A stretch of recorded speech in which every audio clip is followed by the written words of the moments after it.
Alcatraz has always been more than an island, perched in the cold gray waters of San Francisco Bay. It was a statement, a declaration by the American government that some men could not be contained, only warehoused at the edge of the world. For nearly 3 decades, it held that promise.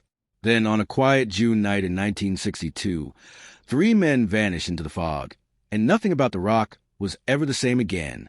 When Alcatraz Federal Penitentiary opened its doors as a federal prison in 1934, it was designed with a singular purpose: to be the end of the line. Sitting 1.25 miles off the San Francisco coast on a wind-battered island that had once served as a Civil War-era military fort, it was reserved for inmates deemed too dangerous, too disruptive, or too incorrigible for any other facility in the country. The engineering of the prison reflected that mission with ruthless precision. The main cell house, built between 1910 and 1912, housed 4 cell blocks, a dining hall, a hospital, a library, and administrative offices. The cells were small and stripped bare, fitted with tool-proof steel bars. Prisoners were counted up to 13 times a day. The guard-to-inmate ratio was the lowest in the nation. Metal detectors, tear gas canisters, and armed officers stationed in elevated gun galleries ensured that every movement was observed and controlled.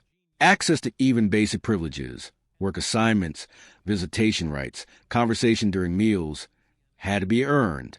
At its peak, Alcatraz housed some of America's most notorious criminals. Al Capone served time there. So did George Machine Gun Kelly. The most dangerous inmates were sent to D Block, home to a series of isolation cells so harsh they became infamous in their own right. There was no rehabilitation program, no vision of reform, only control. After 29 years of operation, the prison closed on March 21st, 1963. Salt air corroded the buildings to the point of structural decay, and the cost of maintaining a facility on an island had become unsustainable. Today, managed by the National Park Service and visited by more than 1 million people annually, Alcatraz endures not as a working prison, but as a monument to the extremes of American justice, and to one night that shattered its greatest myth. For most of its operational life, Alcatraz didn't just hold prisoners. It held an idea that escape was not merely difficult, but impossible. That reputation was carefully maintained and deeply believed. Over 29 years and 14 recorded escape attempts, not a single inmate was ever confirmed to have successfully fled. Most were recaptured. Some were shot.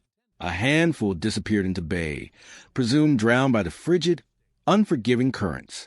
The waters themselves, with temperatures hovering between 50 and 55 degrees Fahrenheit and notoriously powerful tidal flows, serve as a natural final barrier that no wall or fence could rival. This myth was not merely institutional vanity. It was a tool of psychological control. Guards believed it, officials promoted it, and prisoners, confronted daily with the roar of the bay and the impossible distance to shore, largely accepted it. To attempt escape from Alcatraz was to volunteer for death. That belief held completely and absolutely until the night of June 11, 1962.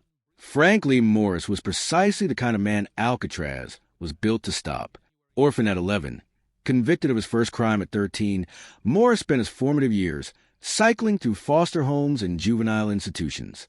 By adulthood, his criminal record included armed robbery and multiple successful prison escapes, a detail that made him a priority transfer to Alcatraz in January 1960, following a daring flight from the Louisiana State Penitentiary. From the moment Morris arrived on the island, he was already thinking about how to leave. His IQ, later estimated to be exceptionally high, gave him a clinical eye for vulnerability. Where other inmates saw walls, Morris saw systems, and systems, he knew, always had weaknesses. He found collaborators in the cells beside him, brothers John and Clarence Anglin, and a 4th inmate named Alan West. The 4 men had crossed paths in earlier prison stints, and their adjacent cells allowed them to whisper plans through the night without detection. Morris emerged naturally as a leader, the strategist who transformed a desperate wish into a precise, multi-phase operation. The plan they devised was staggering in its detail. For months, the men worked at the salt-damaged concrete behind the air vents beneath their sinks, using stolen metal spoons, discarded saw blades, and a homemade drill fashioned from a vacuum cleaner motor. To muffle the sound of scraping and drilling, Morris played his accordion during the prison's designated music hour, using the instrument's wheezing tones as acoustic cover. Fake vent grills, crafted from cardboard and papier-mâché and painted to match the cell walls using supplies stolen from the library, disguised the growing holes during daylight hours. The operation demanded not just ingenuity but extraordinary patience, and Morris had both in abundance. John and Clarence Anglin brought something to the escape that no amount of planning alone could provide: absolute trust. Born into a large, poor farming family in rural Florida, one of 13 children, the brothers had grown up relying on each other. That loyalty carried into their criminal lives, and eventually into Alcatraz, where repeated escape attempts at the Atlanta penitentiary had prompted officials to send them somewhere they supposedly couldn't cause trouble. At Alcatraz, they found Morris. With cells positioned side by side, the three men were able to coordinate without suspicion. While Morris designed and directed, the Anglin brothers handled logistics, gathering materials from their prison work assignments, constructing papier-mâché vent covers, assembling what would become the escape's most remarkable physical achievement: a 6-by-14-foot raft stitched together from more than 50 stolen raincoats. The raft's construction was a feat of improvisation. The raincoats were sewn using thread taken from prison workrooms. The seams were sealed by pressing the rubber against steam pipes running through the prison's plumbing system. A concertina, a small bellows instrument, was modified into an air pump for inflation. Rough paddles were fashioned from salvaged plywood. Life vests were assembled from the same raincoat material. Every component was built in secret, piece by piece, in a hidden workshop the men had established in an unguarded upper level of the prison. The brothers also helped construct one of the escape's most celebrated details: the dummy heads. Sculpted from a mixture of soap, toothpaste, and toilet paper, painted in flesh tones with stolen art supplies, and topped with real human hair swept from a barbershop floor. These decoys were placed on pillows beneath blankets to mimic sleeping inmates during nightly head counts. They worked. Guards who peered into cells in the small hours of June 12 saw nothing unusual, and by the time the morning roll call revealed the ruse, the men had been gone for hours. Sometime between 10:30 and 11 p.m. on June 11th, 1962, Morris and the Anglin brothers made their move. They slipped through the excavated holes in their cell walls, crawled through the utility corridor beyond, climbed 30 feet up plumbing pipes to the roof, and descended the exterior of the building toward the island's northeastern shore. There was supposed to be a fourth man. Allen West had been part of the plan from the beginning, involved in the digging, the material gathering, the dummy head construction. But on the critical night, his tunnel wasn't wide enough. He had either miscalculated the dimensions or simply run out of time to widen the final section. As he struggled in his cell, the others couldn't wait.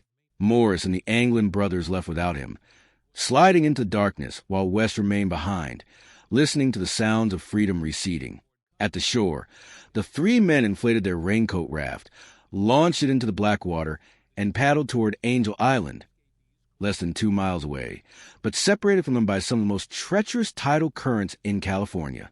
The following days produced fragments: a paddle recovered by the Coast Guard on June 14th, a waterproof package containing the Anglin brothers' personal belongings found the same day, pieces of the raft washing ashore near the Golden Gate Bridge a week later, and a homemade life vest.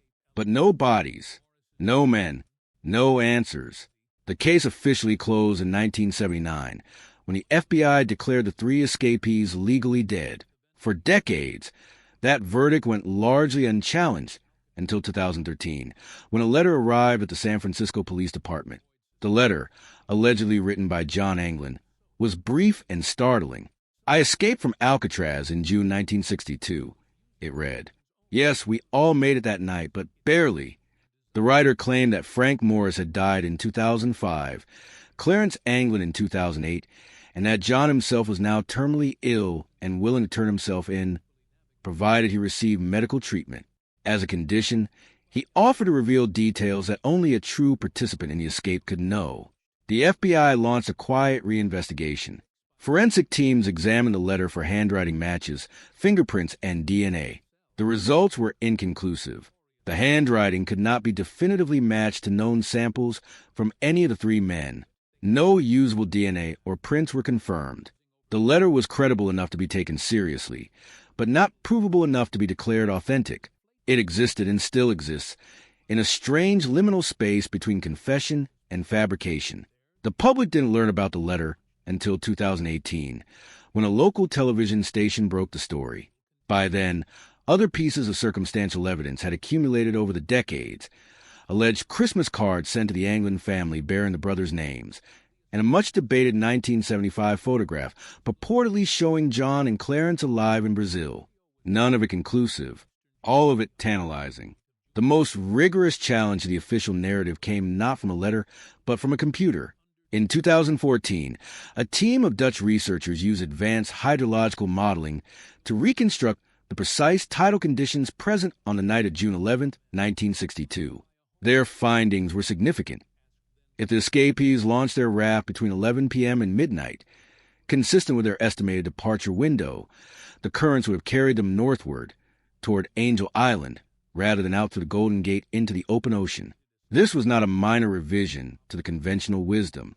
For decades, the argument that the men had drowned rested on the assumption that the bay's currents were simply too powerful to survive. The Dutch simulation demonstrated that this assumption was wrong, or at least incomplete, under the right tidal conditions. With sufficient physical strength and a functional raft, survival was not just conceivable, it was plausible. The U.S. Marshals Service, which technically retains jurisdiction over the case, has never officially closed it. As recently as 2022, the agency released updated age-progressed photographs of Morris and both Anglin brothers, appealing to the public for leads. That the government continues to treat three men, declared legally dead over 4 decades ago, as potentially living fugitives speaks volumes about the uncertainty that still surrounds that June night. What makes the 1962 Alcatraz escape so enduring is not just the audacity of the plan or the elegance of its execution. It is the absence of resolution, the fact that after more than 60 years, the question of whether Frank Morris and the Anglin brothers lived or died remains genuinely open.